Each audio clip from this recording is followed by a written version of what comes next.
Nag-start kayo magtanggal ng damo kanina is 9 o'clock na, tanghali na. Pero hindi ganong mainit, okay lang yung panahon.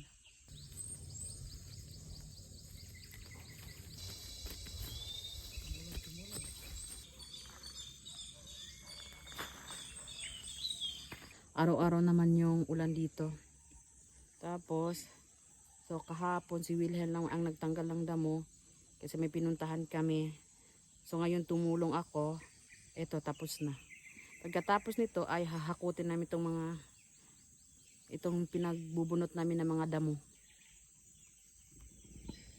So, galing dun sa baba, okay na yon, malinis na. Hanggang dito sa taas. Dito maganda yung tubo ng luya kasi pantay. Halos lahat.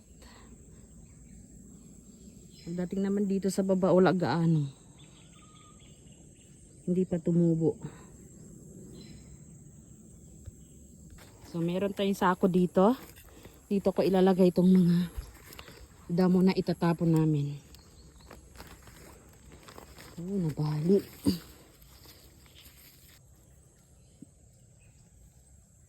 Mag-start tayo sa taas. Pababa. Yung paghahakot ng damo.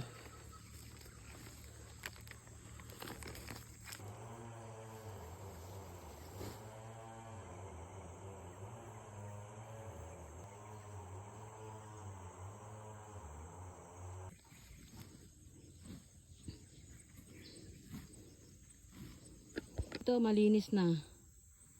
Natanggal na yung mga naipong damo sa gitna. Yun na lang, wala pa. Konti na lang.